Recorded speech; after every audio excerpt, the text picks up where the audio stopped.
Ce programme est financé par les amis et partenaires du ministère de Joyce Meyer.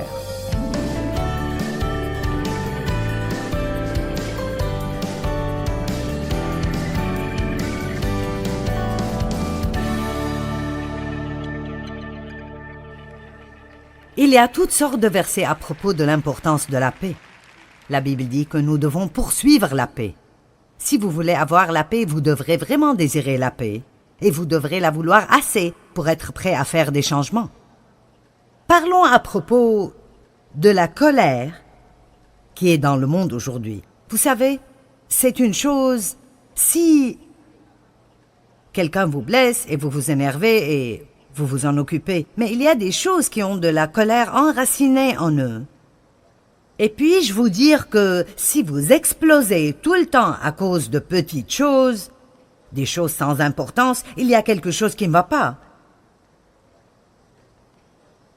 Et c'est quelque chose que vous avez peut-être enterré et oublié il y a longtemps, mais ce sont nos secrets qui nous rendent malades. Ce sont les choses que nous devons traiter et que nous devons sortir à la lumière. Invitez Dieu dans ces endroits obscurs de votre vie et arrivez à la racine des choses. J'étais en colère et j'explosais tout le temps et j'étais accro à la colère. Le refrain dans la vie est « Tu m'as énervé ». Eh bien, Dave m'énervait parce qu'il jouait trop au golf et parce qu'il regardait trop le sport, et mes enfants m'énervaient parce qu'ils étaient désordonnés. Et quelqu'un d'autre m'énervait parce qu'il ne me mettait pas à l'aise, et à cause de ceci et cela. Et si vous arrêtiez de m'énerver? Est-ce que vous comprenez de quoi je parle? J'ai vu un film à propos d'un type qui battait sa femme tout le temps. Et à chaque fois qu'il la battait, il lui disait « Regarde ce que tu m'as fait faire !» Si vous demeurez dans ma parole, vous connaîtrez la vérité. La vérité vous libérera. Elle vous libérera. Nous devons demander à Dieu de s'occuper de tous les endroits sombres et secrets de nos vies, et nous devons être prêts à arriver aux racines de notre comportement. J'étais en colère et j'explosais tout le temps, et c'était très difficile de me garder heureuse. J'étais une personne très exigeante.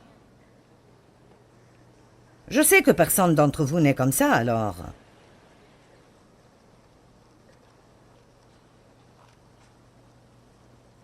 Et je ne réalisais pas que cela venait de mon enfance, que j'étais en colère. J'avais de la colère profondément en moi, parce que j'ai été abusée quand j'étais enfant. Je n'ai jamais pu être un enfant. Et non seulement à cause de l'abus, mais j'avais une nature basée sur la honte. J'opérais à partir de la honte. À un certain point, j'ai commencé en ayant honte de ce que mon père me faisait. Et d'une façon ou d'une autre, j'ai internalisé cela et j'ai eu honte de moi-même. Et j'ai pensé, il y a quelque chose qui ne va pas en moi parce qu'il me fait cela. C'est de ma faute. Et je me suis dit pendant des années, qu'est-ce qui ne va pas en moi? Qu'est-ce qui ne va pas en moi? Et je pensais qu'en quittant la maison, je m'éloignerais du problème, mais je l'avais en moi. Et il y a de la valeur dans le fait de laisser le conseil de l'Esprit Saint nous montrer la racine de nos problèmes. C'est vraiment merveilleux de pouvoir comprendre.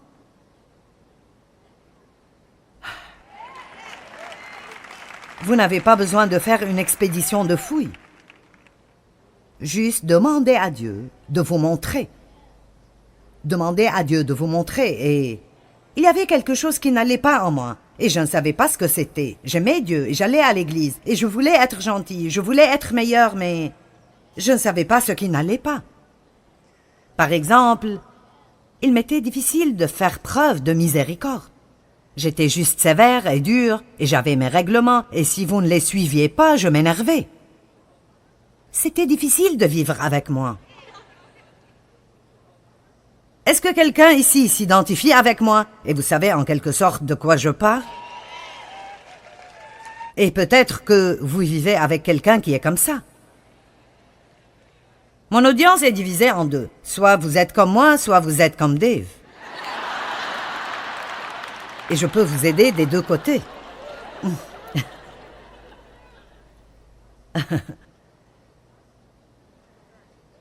Et Dieu m'a montré après que j'ai demandé, « Dieu, pourquoi ai-je un cœur si dur ?» Eh bien, j'avais peur d'être tendre et douce parce que je pensais que si je l'étais, je me ferais marcher dessus, je serais maltraitée. J'avais peur de mettre ma confiance en Dieu parce qu'au cas où il n'intervenait pas, je voulais que ces gens sachent que personne ne me maltraiterait de nouveau. Mais quand nous faisons les choses d'après notre programme, nous n'avons pas le problème de si Dieu interviendra ou pas. Mais est-ce que ce que vous faites marche? Non, je peux répondre pour vous. Non, ça ne marche pas. Vous creusez un trou plus profond chaque jour. Alors me voici, pleine de honte. Je ne m'aimais pas, alors comment aimerais-je quiconque d'autre? Vous ne pouvez pas donner ce que vous n'avez pas. Je ne pouvais pas aimer Dave comme il faut. Je ne m'aimais pas moi-même. Je ne pouvais pas aimer les gens et je trouvais toujours quelque chose qui n'allait pas dans tout le monde. Je ne pouvais pas être miséricordieuse avec d'autres personnes parce que je ne savais pas comment recevoir la miséricorde de Dieu. À chaque fois que je ne faisais pas ce que je pensais qu'il fallait que je fasse, alors je passais par mon cycle de culpabilité et de condamnation et de refuser de jouir de la vie. Et puis je dépassais, et puis je péchais de nouveau, et j'ai vécu dans ce cycle pendant des années. Et je suis là pour vous dire que ça a pris 37 ans, mais vous regardez une femme libre. Amen. Je parle de changement. Vous devez vraiment essayer dur maintenant pour m'énerver. Et même si vous réussissez, je ne serai pas en colère longtemps, parce que je connais le danger. Et donc je dis, Dieu, cela fait si mal que je sens que mes entrailles vont tomber, mais je te fais confiance. Et montre-moi comment être une bénédiction, parce que j'ai combattu à ma façon pendant plusieurs années et ça m'a presque tué. Maintenant j'apprends comment combattre comme une chrétienne et comme Dieu combat. Amen. Donc, ce que nous faisons normalement quand il y a quelque chose qui ne va pas dans nos vies, nous couvrons cela. Nous ne voulons pas nous occuper de cela. Si Dieu commence à s'occuper de nos problèmes, nous disons « Non, nous n'avons pas le temps pour cela ». Je ne sais pas si vous êtes passé par là, mais je me rappelle plusieurs occasions où j'ouvrais mon réfrigérateur et je sentais... Je fermais la porte en espérant que ça partirait.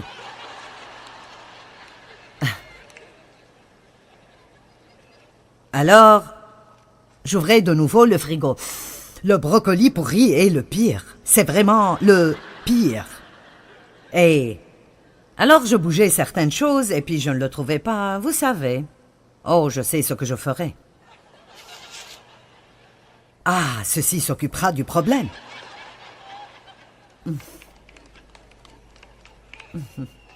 Certains d'entre vous mettent du parfum sur la pourriture depuis longtemps.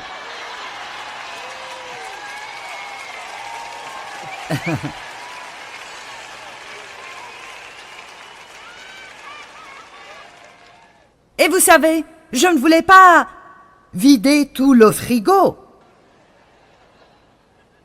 Je ne voulais pas tout sortir et tout mettre sur la table et enlever le tiroir de légumes et le tiroir de fruits. Et il y avait une vanne au bas du frigo sous tous ces tiroirs.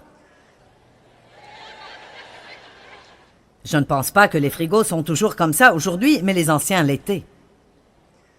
Mon Dieu, c'était sale, spécialement si vous ne le nettoyez pas pendant 5 ans. Et vous savez ce que nous faisons? Nous le cachons, nous le prenons à l'église, gloire à Dieu. C'est comme cela que nous allons, c'est comme cela que nous allons, c'est comme cela que nous allons à l'église chaque dimanche. C'est comme cela que nous rentrons, c'est comme cela que nous rentrons, c'est comme cela que nous rentrons, tout comme nous sommes venus.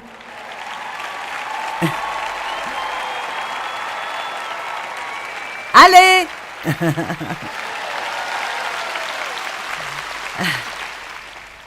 Et Dieu dit, c'est le moment de faire le ménage.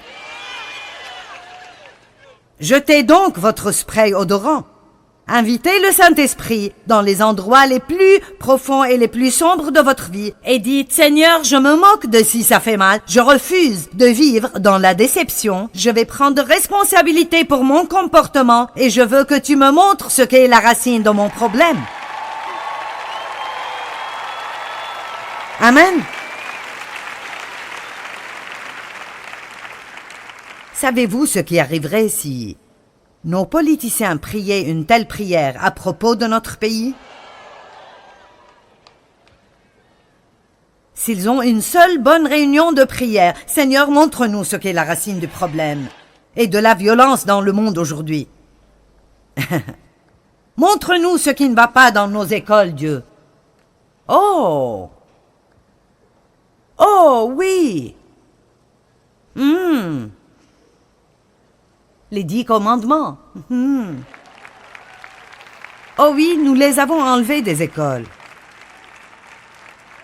Nous ne voulions pas que quelqu'un soit offensé quand il les voit.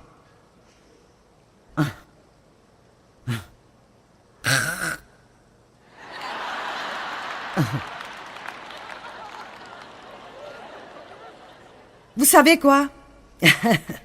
Nous avons un panel pour ce problème, et un panel pour ce problème, et un groupe d'études pour ce problème, et un autre groupe d'experts pour ce problème, et les problèmes empirent encore et encore et encore. La réponse à tout est de découvrir ce que Dieu veut que vous fassiez et de le faire.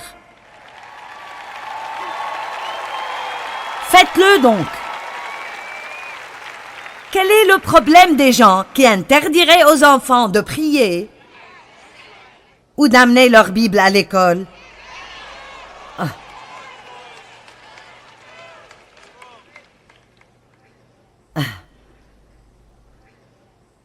Vous savez quoi? Je suis déterminée d'être une chrétienne heureuse. Et je ne peux pas être une chrétienne heureuse et je ne peux influencer personne si tout ce que je fais est de mettre du spray odorant sur tous mes problèmes. Nous ne voulons pas un monde plein de guérisseurs blessés. Nous avons besoin de personnes qui ont été guéries et qui sont alors prêtes à aider d'autres personnes. Comment les aveugles pourraient-ils guider les aveugles?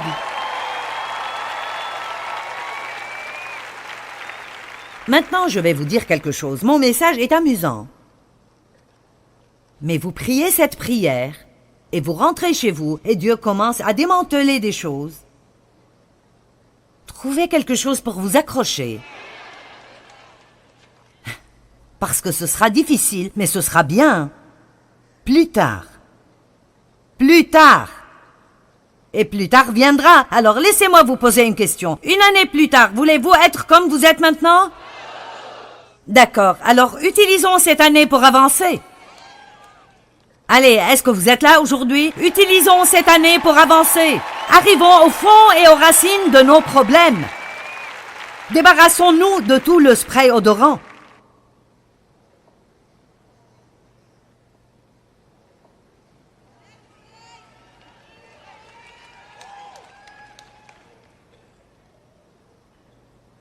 Nous nous occupons souvent de mauvais comportements que nous avons et nous ne prenons jamais le temps d'arriver à la racine. Allez, je vous défie de commencer à demander à Dieu « Pourquoi est-ce que je m'énerve si facilement? Pourquoi est-ce que je ragote tellement? Pourquoi suis-je jalouse de cette personne? Pourquoi me suis-je énervée quand il a été promu? Si j'ai de l'insécurité, pourquoi est-ce le cas? Je ne m'attends pas à ce que tout le monde s'occupe de moi toute ma vie. Mais qu'est-ce qui ne va pas en moi et qui me fait réagir ainsi tout le temps? Si je suis jalouse des autres qui ont plus que moi, pourquoi suis-je jalouse? Vous savez, de temps en temps, je suis jalouse de quelqu'un et je dois me parler moi-même. Et vous savez ce que je dis? Joyce, ceci est vraiment super stupide.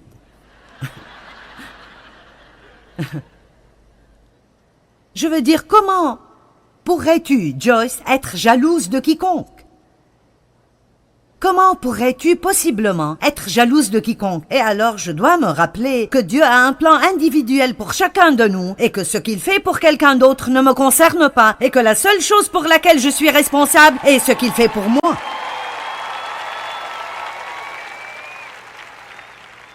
Apprenez à répondre au diable. Quand il vous met des mensonges dans la tête, oh, il te devance. Alors, vous ouvrez la bouche et vous dites, non, Dieu s'occupe de la promotion. Il élève l'un et fait tomber l'autre. Que celui qui a ma parole proclame ma parole fidèlement, dit la Bible. Apprenez comment parler à haute voix la parole de Dieu par votre bouche. J'étais dans l'église pendant des années. J'aurais pensé que ce serait stupide de me parler de moi-même. Je me parlais, mais je disais, je suis fatigué de ma vie. Oui, c'est moi. J'ai toujours tort à tout propos. Je suis juste si stupide. Tout le monde... Écoutez, est-ce que votre bouche est déjà sauvée?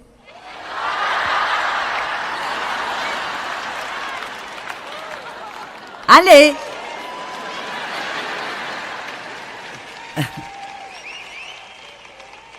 Est-ce que votre salut a atteint votre bouche? Je me souviens de quand Dieu me l'a dit. Il a dit, tu sais Joyce, il faut que ta bouche soit sauvée. Ton salut n'a pas atteint ta bouche. Je ne donne rien que je n'ai pas dû manger. Si je sens que je dois avoir le contrôle tout le temps pour être heureuse, pourquoi? Si je dois sentir que tout arrive comme je veux tout le temps, ou je ne peux pas être heureuse, pourquoi? Je dois commencer à être en charge de mes problèmes, et vous aussi. Si vous êtes en colère, vous devez dire « je suis en colère » et je m'énerve beaucoup trop souvent, et ce n'est pas bon. Et ce n'est pas ce que Dieu veut, et Dieu montre-moi la racine de cela. Je veux changer. Je veux changer. Nous ne pouvons pas juste garder la vieille nature et l'appeler quelque chose de religieux. Je vais à l'église. Le plus grand problème que nous avons dans le monde aujourd'hui est que tant de personnes disent être chrétiens, mais n'agissent pas comme s'ils l'étaient du tout. Je veux dire, il y a de méchants chrétiens dans le monde.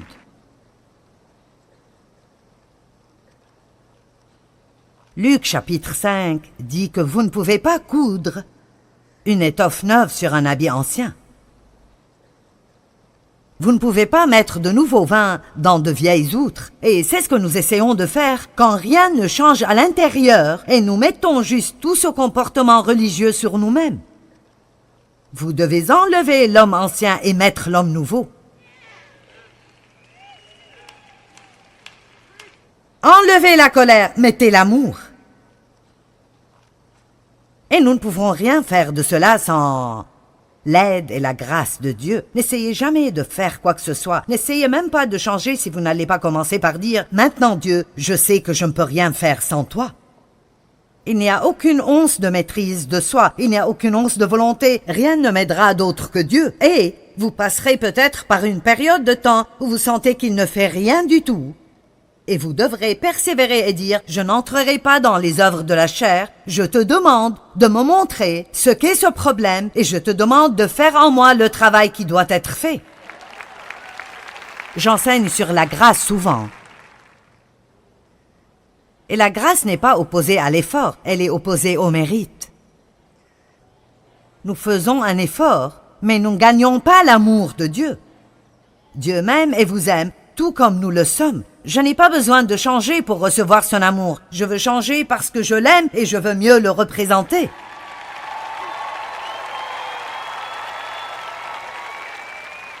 Je reste peut-être en colère souvent. J'explose 4 fois par semaine, mais je vais toujours au ciel. Mais je veux quelque chose de plus grand que cela. Je ne veux pas juste me faufiler par la porte arrière du ciel et toujours être dans la garderie quand j'y arrive.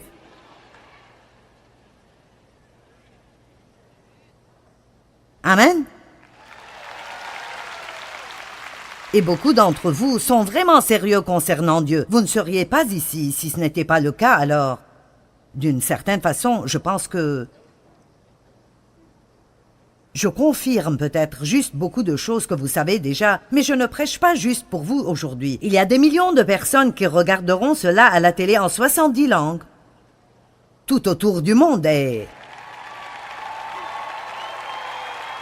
C'est vraiment bouleversant quand vous y pensez, mais ce que j'essaie de dire est que si vous n'êtes pas croyant en Christ, alors, s'il vous plaît, acceptez-le et soyez-le, parce qu'il n'y a pas d'espoir sans lui. Et si vous êtes des chrétiens, alors soyez des chrétiens sérieux, soyez des chrétiens engagés, soyez des chrétiens qui marchent dans le fruit de l'esprit. Allez à la racine des problèmes et arrêtez de les blâmer sur tout le reste du monde. Prenez la responsabilité de votre comportement, implorez Dieu de vous aider et de vous changer et de faire son travail dans votre vie.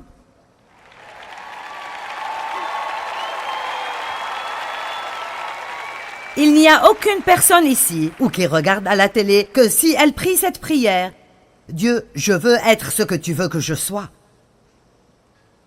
Je ne sais pas ce que ça prendra, je ne sais pas ce que j'ai besoin de voir, mais je suis sûre que je suis trompée dans plusieurs domaines.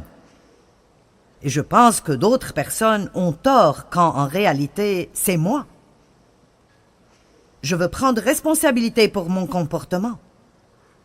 Ce n'est pas aux autres de me garder heureuse. Je te le demande, Dieu.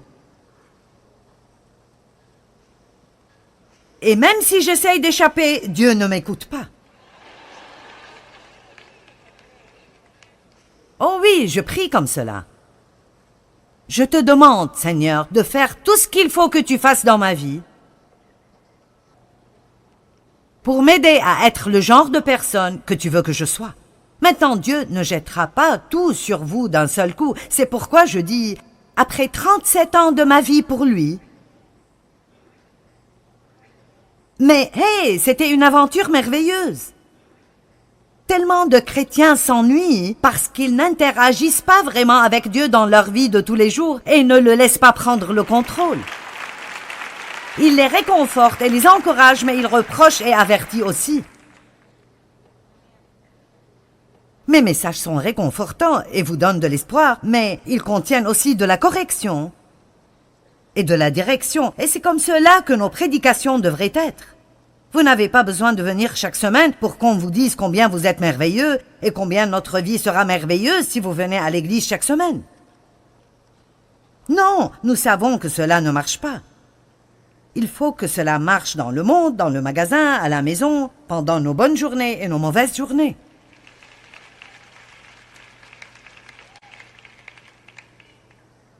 Certaines personnes colériques viennent de familles colériques. Elles ont appris la colère en grandissant et parfois vous devez désapprendre ce que vous avez appris. Mon père était colérique et il réagissait à tout dans la colère. Et alors je réagissais dans la colère. Punissez les enfants dans la colère. Vous pensez que vous pouvez arrêter votre femme de trop dépenser en vous mettant en colère? Elle sait comment vous cacher des choses.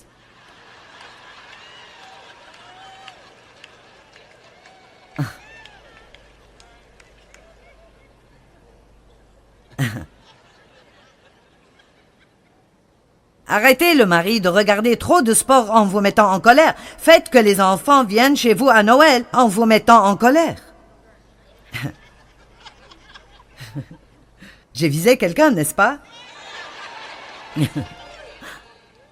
Quoi? Tu ne vas pas passer le jour de Noël avec moi? Vous savez quoi? J'ai libéré mes enfants. Je dis juste, hey, je veux que vous jouissiez des vacances. Je ne veux pas que vous ayez une sorte de loi. J'aimerais vraiment que vous veniez. Si vous pouvez rester 1 heure, venez. Si vous pouvez rester toute la journée, venez. Il n'y a pas de règles. Je vous aime. Je vous aime. Parce que si quelqu'un met la pression sur eux de l'autre côté et que j'en mets de mon côté, ils finiront par haïr ces vacances. Combien d'entre vous êtes juste arrivés à un point où vous pouvez difficilement supporter les vacances parce que tout ce que vous faites est d'essayer de garder toutes ces personnes heureuses alors que vous n'êtes même pas sûr que vous les aimez? Et vous entrez dans des dettes chaque année à Noël et vous passez l'année entière à rembourser pour acheter des cadeaux à des personnes que vous n'aimez pas.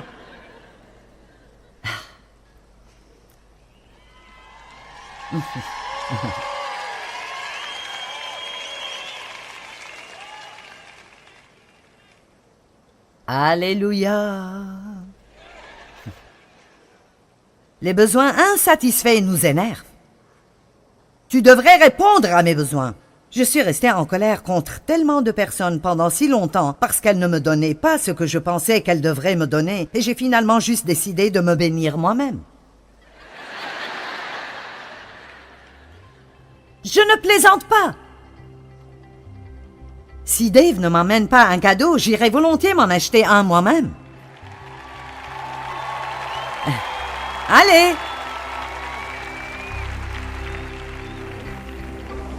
La parole de Dieu nous enseigne que nous devons combattre le bon combat de la foi. Quand nous combattons en tant que chrétiens, nous combattons d'une façon différente de ce que vous penseriez ordinairement. Par exemple, l'une des façons dont nous combattons en tant que chrétiens est de totalement faire confiance à Dieu pour qu'il nous aide et nous donne la victoire dans chacune de nos situations. Et quand nous faisons confiance à Dieu, vraiment confiance, ça nous amène toujours dans son repos et dans sa paix.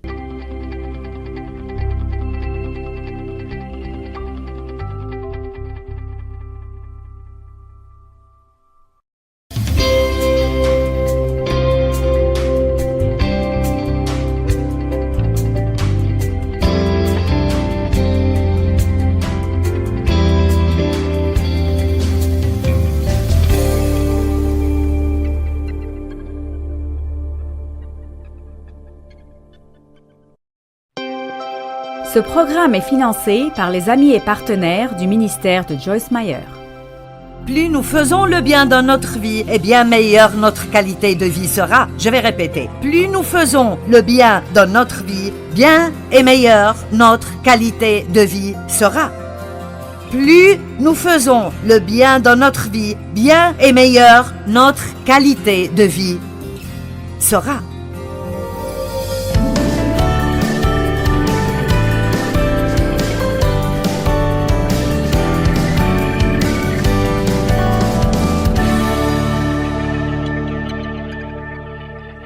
Je veux vous parler aujourd'hui de comment profiter au maximum de votre vie.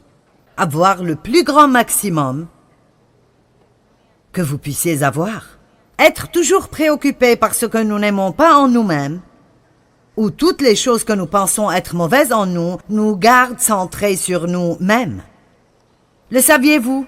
Rester centré sur ce qui ne va pas en vous n'est pas une chose sainte. Je pense que parfois la religion nous fait penser que c'est une bonne chose que de se sentir mal envers nous-mêmes.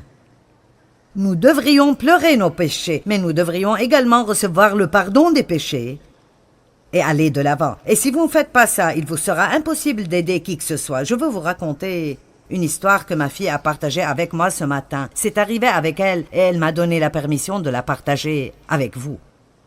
Elle est avec nous dans cette conférence. Elle est ma fille, ce qui veut dire que peut-être dans sa tête ou aux yeux des gens, elle devrait se comporter extrêmement bien. Et elle a fait une saute d'humeur hier. Elle s'est mise en colère à propos de quelque chose de personnel, mais elle a sorti sa colère sur ses enfants. Êtes-vous passé par là? Vous êtes vraiment frustré à ce sujet. Mais vous n'êtes pas prêt à y faire face, alors maintenant vous vous prenez sur quelqu'un d'autre. Parce que Dieu essaye de travailler à l'intérieur de vous. J'ai fait ça pendant des années. Alors, Sandy a un passé chargé avec des problèmes de condamnation, des problèmes de légalisme et beaucoup d'œuvres de la chair, et Dieu a fait un travail magnifique en elle, surtout dans les 2 dernières années en particulier. Et il a vraiment travaillé. Je l'ai vu, je suis témoin. Il a vraiment libéré de la condamnation. Et quand je dis que vous êtes libre de la condamnation, cela ne veut pas dire que vous n'allez plus jamais faire de mauvaises choses, mais cela signifie que vous avez compris. C'est comme, d'accord, Dieu savait qui il aurait quand il m'a choisi. J'aime Dieu. Je ne suis pas là où je dois être, mais je ne suis pas là où j'étais. Mon objectif est de me lever chaque jour, de faire un peu de progrès. Et même si parfois j'ai l'impression de faire marche arrière, ou parfois je dois faire marche arrière, je ne vais pas laisser cela m'arrêter. Je vais juste continuer et continuer jusqu'à arriver là où Jésus veut que je sois. Elle a dit, voici ce qui s'est passé. Hier, après cette crise d'humeur, j'étais presque arrivée à l'amphithéâtre. Donc, elle arrivait ici. Et qu'est-ce qu'elle ressentait? Qu'est-ce qu'elle allait faire? Elle a dit, grâce à ce que Dieu m'avait montré, j'ai demandé à mes filles de me pardonner, j'ai assumé la responsabilité. Et je pense qu'il est primordial d'apprendre à prendre la responsabilité et d'arrêter de blâmer tout le monde, y compris le diable. Amen. Juste parce que j'agis comme le diable ne veut pas dire que c'est la faute du diable. Amen. Donc, elle a appris, elle s'est repentie, elle a demandé à Dieu de lui pardonner et elle était désolée. Et elle a dit, je suis arrivée ici sans une once de condamnation. Et elle a dit, voici ce qui est arrivé.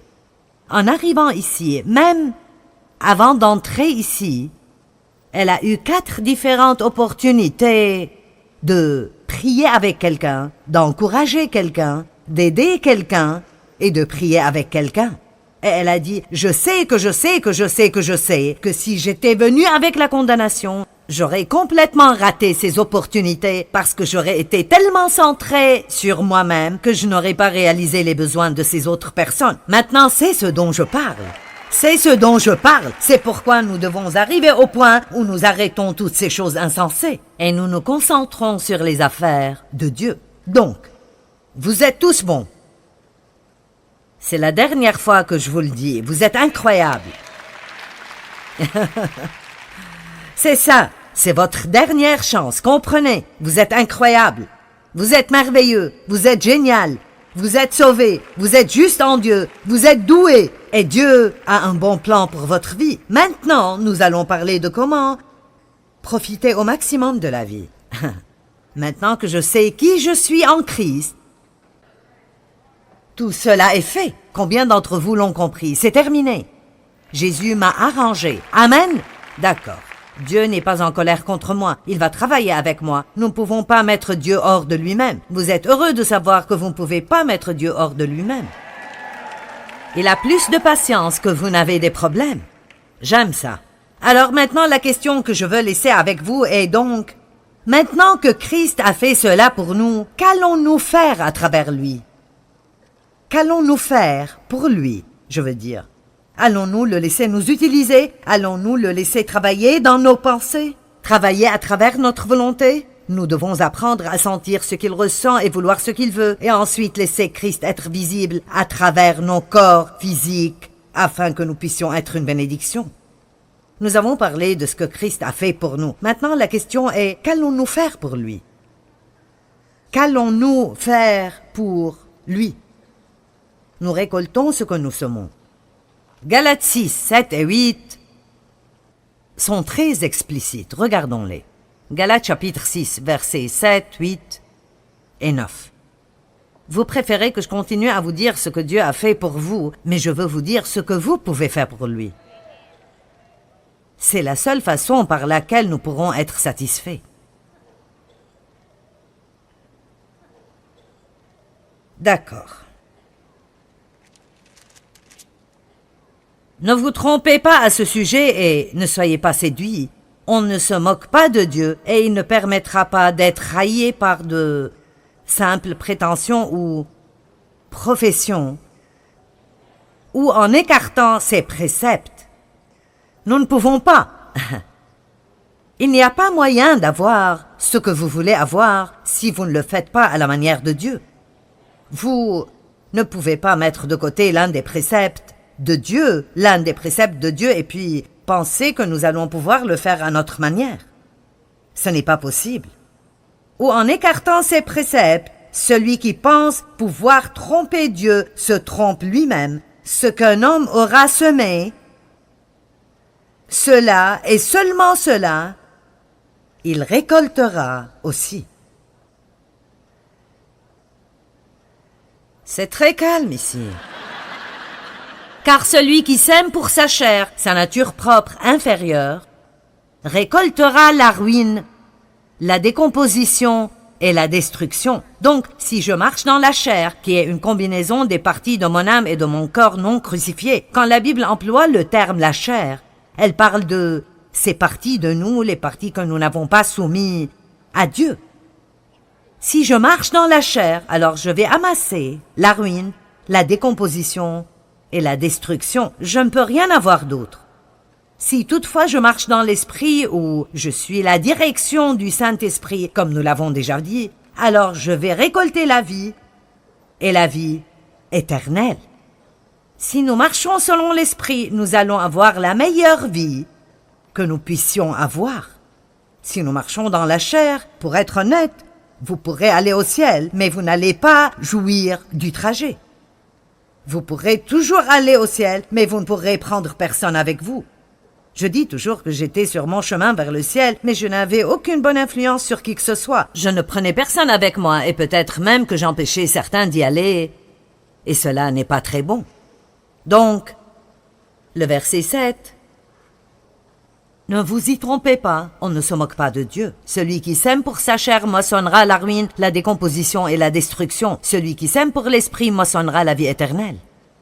Et ne nous laissons pas et ne négligeons pas de faire le bien et d'agir avec noblesse, car au moment convenable, en la propre saison, nous moissonnerons si nous ne nous relâchons pas et nous ne devenons point lâches et abandonnons. Donc j'ai cela ancré profondément dans mon cœur et je sais cela. Je me moque de combien la vie de quelqu'un peut être chamboulée si vous commencez à choisir de faire la bonne chose avec l'aide du Saint-Esprit. Et à chaque fois que nous choisissons de faire la bonne chose, Dieu va nous aider. Et à chaque fois que nous choisissons de faire le mal, le diable nous aidera.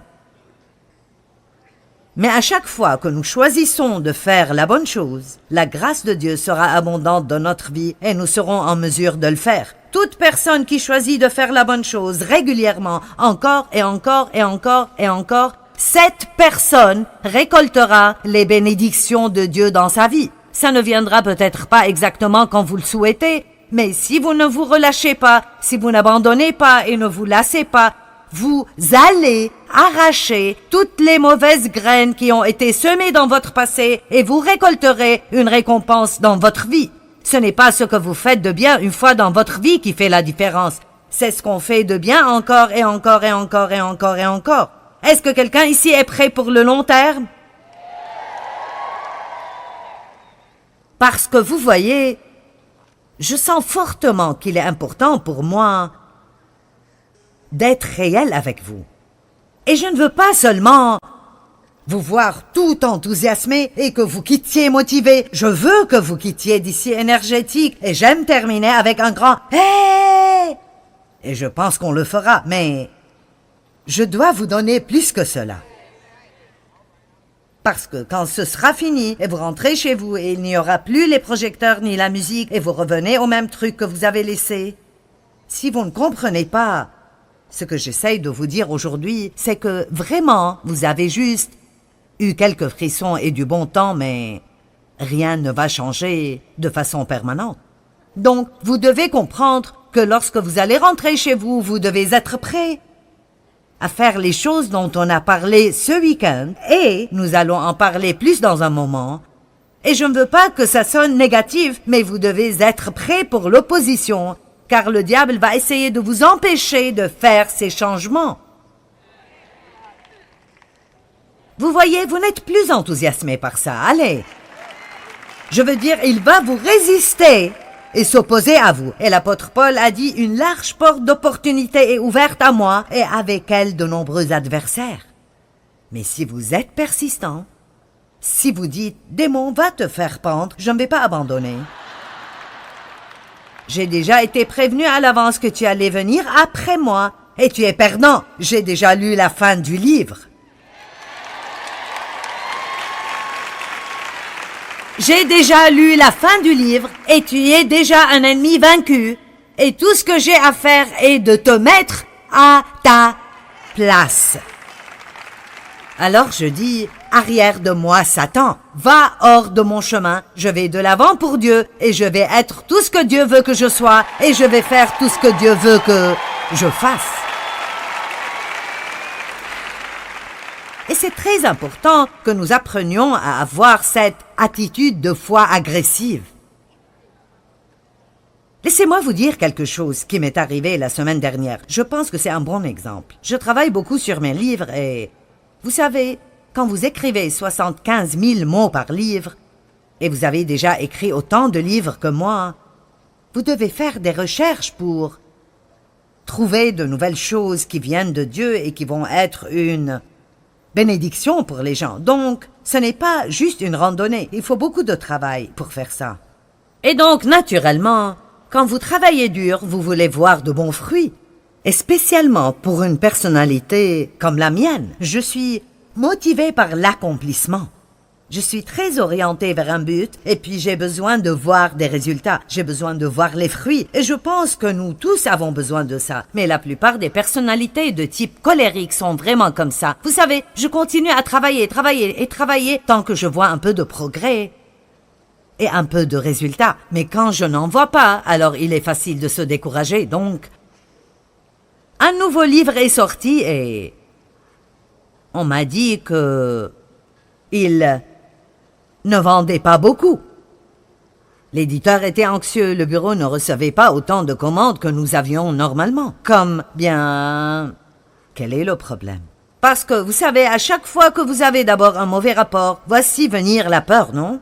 Êtes-vous jamais allé chez le médecin et avez eu un mauvais rapport et il n'a pas fallu beaucoup de temps pour que la peur arrive? Vous êtes plein de foi pour votre enfant croyant que il n'aura plus de problèmes disciplinaires. Et le téléphone sonne et c'est le directeur. Vous êtes comme « Ah, pas de nouveau ». Nous n'aimons pas ces mauvais rapports. Bien, je veux que vous m'écoutiez parce que ça va vous aider lorsque vous rentrerez chez vous. J'ai commencé à me sentir un peu découragée. Vous savez, Dieu, j'ai travaillé dur sur ces livres. S'il te plaît, s'il te plaît. Et j'ai senti le Saint-Esprit qui disait « Ne va pas là ». J'avais une décision à prendre. Je pouvais suivre mes sentiments ou me tenir sur la parole de Dieu. Allez maintenant, je pouvais suivre mes sentiments. Et vous savez, il y avait une partie de moi, cette partie de moi. Je voulais m'asseoir à mon bureau et pleurer un bon coup. Oh Dieu, j'ai travaillé si dur. J'ai travaillé si dur pendant près de 40 ans. Dieu. Mais cette partie de moi est comme... Arrête.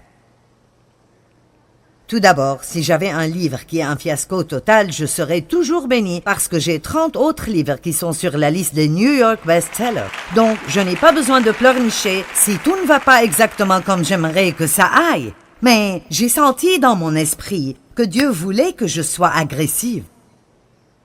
La foi agressive, pas la chair agressive, mais foi agressive. Et il y a une grande différence. Et donc, j'ai écrit ma confession de foi. J'ai écrit que je crois que ce livre allait bien marcher.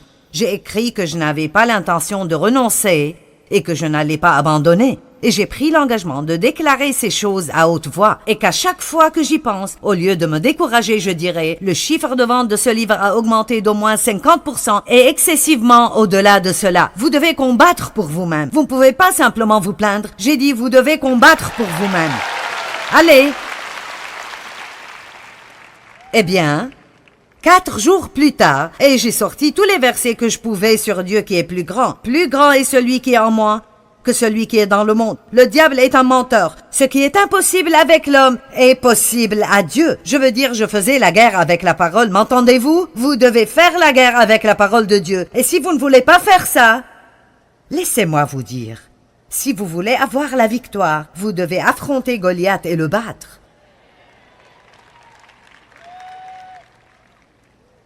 Hein? J'ai demandé à Dieu de m'aider. Parfois, quand vous demandez à Dieu de vous aider, il vous donne quelque chose à faire. Je veux dire que j'ai demandé à Dieu de m'aider et il m'a dit de semer une offre supplémentaire et peut-être de donner quelques affaires qui sont très précieuses pour moi. Sème une graine et que ce soit une semence de qualité. Allez, donnez quelque chose que vous voudriez vraiment conserver. Semez et croyez-moi pour une récolte. Ne m'obligez pas à aller vous pousser. Je vais vous laisser entrer dans ma vie personnelle pour une minute. Et donc, 4 jours plus tard, et je combats ces 4 jours, je suis comme... J'avais déjà pris ma décision, mais Dieu, je vais faire de mon mieux, je vais combattre de la meilleure façon. Je te fais confiance, mais je vais faire la part que tu m'as donné de faire. 4 jours plus tard, je reçois un message de mon éditeur vers les 8 heures du soir. « Hey Joyce, ton livre est à la 4e position sur la liste des best-sellers. »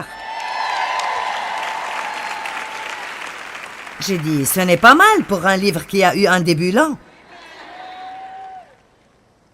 Vous allez devoir être prêt à combattre pour vous-même et croire quelque chose pour vos enfants et ça va sembler impossible que ça arrive. Ce n'est pas le moment de baisser les bras et dire « Je ne comprends pas ce qui me va pas, ça ne va pas marcher et rien ne va jamais changer. Je suis allé à cette conférence et j'ai acheté le livre et le CD et le t-shirt et j'ai toujours la pagaille dans ma vie. » Vous êtes là? Je parle de quitter d'ici, préparer, prêt, sachant que l'ennemi va très probablement venir contre vous. Vous n'aimez pas que je dise cela, mais j'essaie simplement de vous avertir. Il vaut mieux que je vous dise la vérité et puis que je vous envoie à la maison plutôt que dire bien « Dieu soit loué ». Tout va être merveilleux dans votre vie maintenant. Juste parce que vous étiez ici, tout va s'arranger dans votre vie. Vous devez savoir qui vous êtes en Christ, et cela veut dire savoir qu'est-ce qui vous appartient et être disposé à y tenir fermement. Le diable ne va pas avoir mes enfants. Il ne va pas avoir mes petits-enfants. Amen. Et vous dites, j'ai fait tout cela et les miens sont toujours un gâchis. Mais rien n'est fini avant d'être fini et ce n'est pas encore fini. C'est le problème. Nous pensons, Dieu n'a pas travaillé d'après mes attentes, alors maintenant je vais jeter l'éponge. J'ai vu des choses merveilleuses avec mes enfants et avec certains de mes petits-enfants. J'ai vu des choses merveilleuses dans mon corps, dans ma vie, dans le ministère et dans nos finances. Vous ne pouvez pas arrêter de faire confiance à Dieu.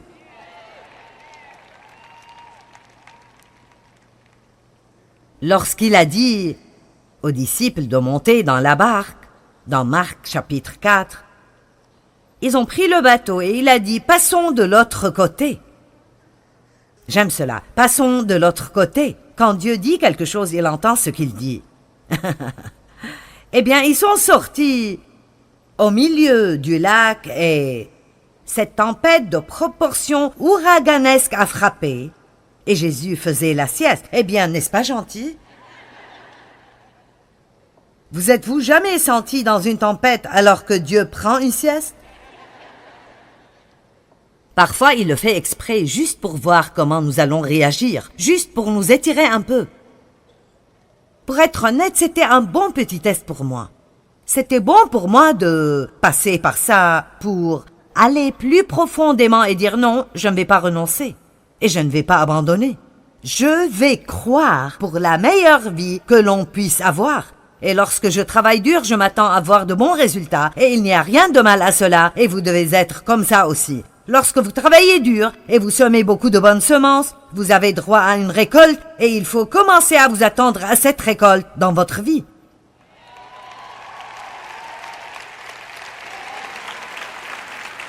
Allez, vous avez semé en étant ici ce week-end et vous pouvez vous attendre à une moisson de vie dans votre vie parce que vous étiez ici. Si vous semez à l'esprit, vous récolterez de l'esprit la vie et la vie éternelle.